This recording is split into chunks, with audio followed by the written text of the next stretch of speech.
Hey. Welcome to a world of laughter, learning, and entertainment. Greetings, explorers of knowledge. Join us as we embark on a quest to understand Qantas fleet.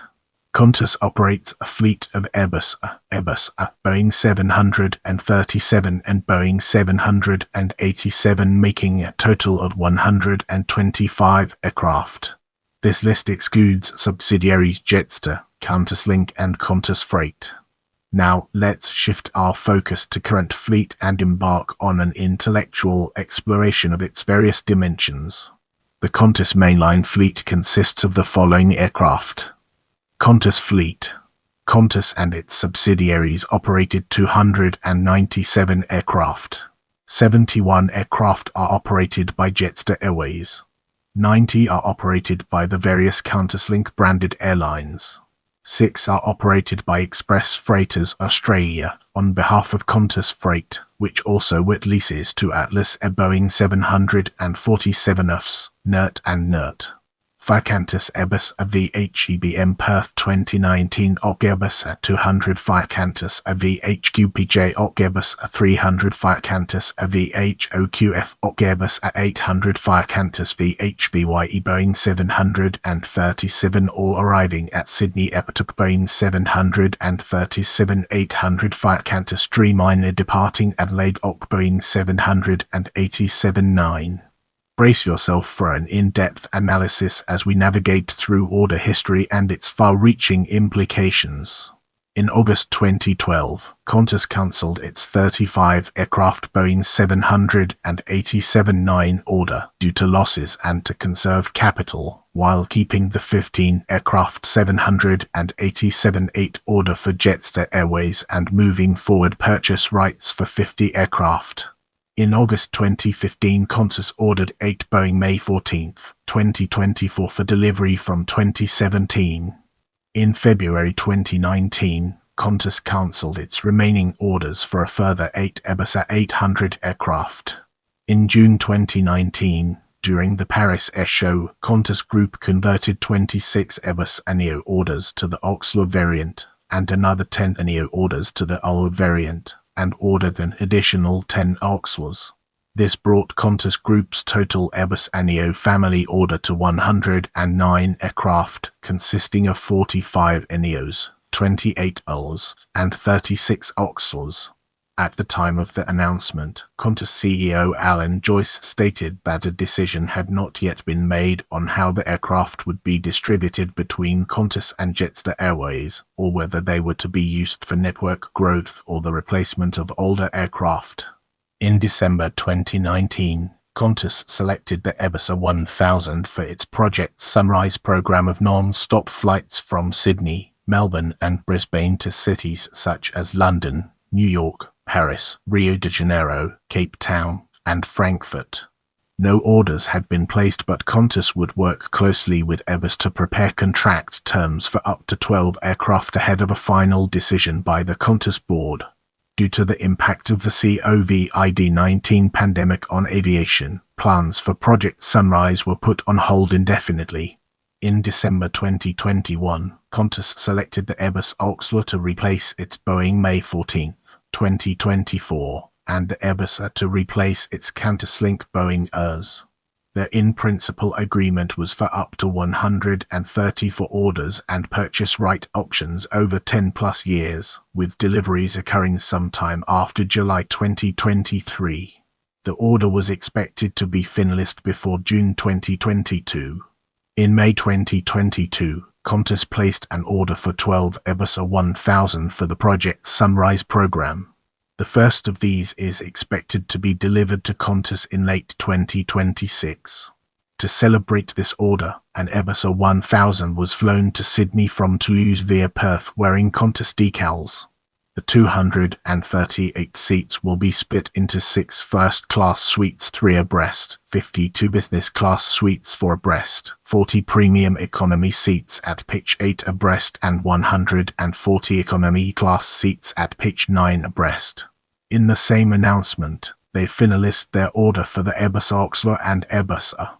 In February 2023, Qantas exercised 9 purchase right options for the A300 aircraft, taking the total number of AIRs on firm order to 29. In August 2023, Qantas ordered 24 new aircraft. 4 Boeing 787-9, 8 Boeing 787-10, and 12 Airbus A330. These aircraft will replace aging aircraft from 2027. Qantas has a number of purchase right options to provide flexibility for future growth and, ultimately, replacement of their fleet from 2032. Let's now enter the realm of fleet history and discover the fascinating stories it has to tell. Qantas has had a varied fleet since the airline's inception. Following its foundation shortly after the end of the First World War, the first aircraft to serve in the fleet was the Avro Irk, a small biplane. In 1959, Qantas entered the jet age, with a delivery of 7 Boeing 707 aircraft. Let's now zoom in on first aircraft and uncover the hidden gems that lie within. Qantas' first aircraft was an Avro Irk, with a 100 horsepower 70-foot water-cooled Sunbeam deck engine, a replica of which can be seen at Qantas Campus, Mascot. In 1921 it also operated a Royal Aircraft Factory B with a 90 horsepower 67 air-cooled engine. In the late years, Qantas inaugurated its 3-day-long short Empire flying boat service between Rose Bay and Singapore Kallang Airport. The run had stopovers in Townsville, Darwin and Surabaya. In 1943, the service was replaced by a long-range service, the Catalina flying boat. In this chapter, we'll be unraveling the enigma of World War II and discovering its transformative power. During World War II, Qantas operated flying boats on the Australia-England route in cooperation with British Overseas Airways Corporation BOAC. After Italy entered the war in June 1940, this became the horseshoe route between Sydney and Durban in South Africa, with the South Africa-UK stage being by sea. The service was a vital line of communication between Australia and the United Kingdom. In June 1943, Qantas employed 5 consolidated PBY Catalina flying boats obtained under Lend-Lease through the British Air Ministry to establish a route between Perth in Australia and Colombo in Sri Lanka, then Ceylon, over the Indian Ocean. Becoming known as the Double Sunrise, this route remains the longest non-stop commercial flight ever undertaken, requiring between 27 and 32 hours to complete, depending on winds. Over the next 2 years, 271 crossings took place. Starting in June 1944, Qantas augmented the Catalinas with the first of 2 converted consolidated Liberator bombers, which could complete the Australia's island journey in substantially less time, with a much larger payload. The route was named the Kangaroo Route and marked the first time that Qantas' now famous kangaroo logo was used. Passengers received a certificate proclaiming them as members of the Order of the Longest Hop. A new version of the logo was launched in July 2007. In June 1945, Avro Lancastrians were introduced on the Australia-England service, with the Liberators and Catalinas being shifted to other routes. The spotlight now falls on post-war era as we delve deeper into its details. In accordance with the Lend-Lease agreement, the 5 modified Catalinas used for Double Sunrise service were scuttled after the war. Qantas obtained 7 former Royal Australian Air Force Catalinas, using them to serve outlying South Pacific islands. The last 2 Catalinas were retired in 1958. After World War I, Qantas modernized its fleet with Lockheed Constellation aircraft, commencing with 6 L700 and 49 Constellations from 1947. In 1949, Douglas DC-4 Skymasters were obtained, replacing Lancastrians on some routes. In 1950, Qantas introduced the first of 5 short Sandringham flying boats which flew from the Rose Bay Flying Boat Base on Sydney Harbour to destinations in New Caledonia, New Hebrides, Fiji, New Guinea and Lord Howe Island. 2 of these were purchased from TEAL and the other 3 were purchased from BOAC. These were in service to 1955. From 1954, Qantas placed into service the first of 16 L-1049 Super Constellation aircraft, which remained in the fleet to 1963. By 1956, the airline was operating 34 propeller-driven aircraft. Qantas carried a record number of passengers to the 1956 Summer Olympics in Melbourne, and carried the Olympic flame into the Southern Hemisphere for the first time on its longest ever trip, from Athens to Darwin. Let's now shift our focus to jet age and explore the ways in which it shapes our perspective. Qantas entered the jet age in July 1959 with Boeing 707 services to the United States. The service was extended to London via New York. In October 1959, Sydney to London services via Bombay began. With the certification of the turbofan engine, Qantas modified its existing 707-138 fleet with the turbofans, naming its Boeing 707 aircraft V-jets, from the Latin vanus, meaning fan as commonly accepted, but really standing for thing that blows against the grain. In total, Qantas took delivery of 7 Boeing May 14, 2024, and a further 6 707 Airbus. From November 1959 until May 1963, Qantas operated 6 de Havilland Comets, for being wet leased from BOAC. They were crewed by BOAC employees and featured Qantas titles on the fuselage in place of the BOAC titles. In February 1965, Qantas placed in service 22 Boeing 707 ERCs, which replaced the Boeing 707 Airbus and provided for expansion of the fleet. These flew until retirement in March 1979. From 1971, Qantas operated the Boeing 747 Airbus, which strengthened its long-haul fleet. When the Boeing Airs were retired in 1979, Qantas became the world's only all-Boeing 747 operator. In 1981, 2 short-body Boeing Airs entered the fleet for flights to Wellington, and they were subsequently used on non-stop flights between Sydney and Los Angeles. In November 1984, Qantas began service with 6 Boeing May 14, 2024 with an extended upper deck. From 1985, Qantas ceased being an all-Boeing 747 operator when the first of 7 Boeing 767 IRs entered the fleet. These were followed by the Boeing 767 IRs, with the first example delivered from August 2000. 7 additional Boeing 767 IRs were leased and subsequently purchased from British Airways.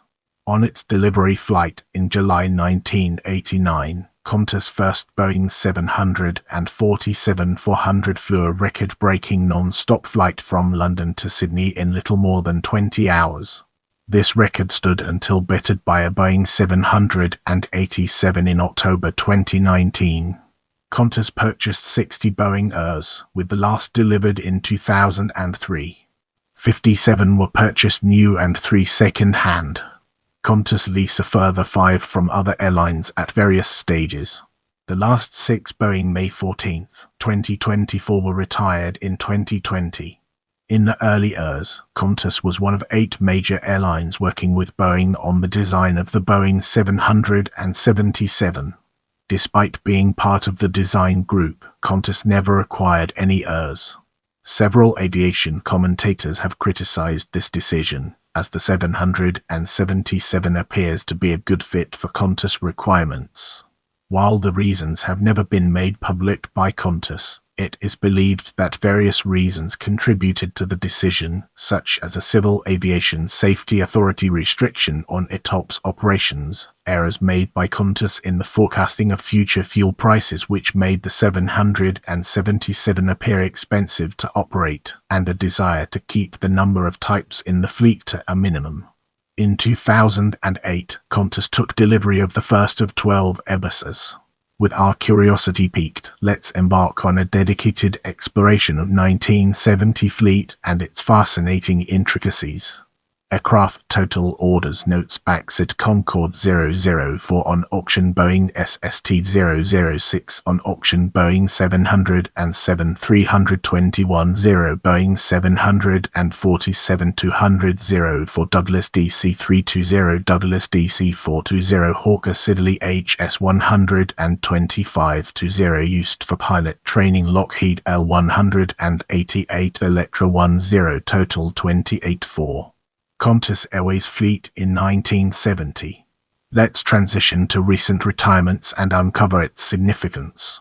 Qantas operated Airbus aircraft after its acquisition of Australian Airlines. The airline also operated Boeing 737-300, Boeing 747-200, Boeing ASP, Boeing 747-300 and Boeing 767 aircraft. In February 2014, Qantas retired its fleet of Boeing 737-400 aircraft. Throughout 2014, Qantas's Boeing 767 fleet was in the process of a phase-out, with the last 5 operating commercial services operating on 27 December. 4 of them were sold to WestJet. Qantas' oldest Boeing 747-400 VHOJA, City of Canberra, was retired in March 2015 and flown to Shell Harbour Airport to be donated to the Historical Aviation Restoration Society. In October 2019, Qantas' final Boeing 747-400 VHOJU, Lord Howe Island, was retired after operating from Sydney to Los Angeles. In March 2020, Qantas operated its last commercial Boeing 747 flight from Santiago de Chile to Sydney. The final Boeing 747 in the fleet VHOEJ, Woonilla, departed Sydney on 22 July 2020 as flight number KF. It did a flight past of Sydney Harbour, Sydney CBD and the northern and eastern suburbs beaches, followed by a low-level overfly of Shell Harbour Airport in a final farewell to VHOJA. Seats on 3 Joy flights over Sydney, Brisbane and Canberra were offered before the aircraft's final flight. In the context of the COVID-19 pandemic's impact on Victoria, Melbourne was not offered a flight. The final flight departed from Sydney, while the aircraft was sprayed with jets of water and crowds looked on. Its flight path traced Qantas's Flying Kangaroo logo in the sky as it headed east, and entered retirement in the Californian desert in Mojave. If you have any suggestions for future videos, feel free to drop them in the comments section.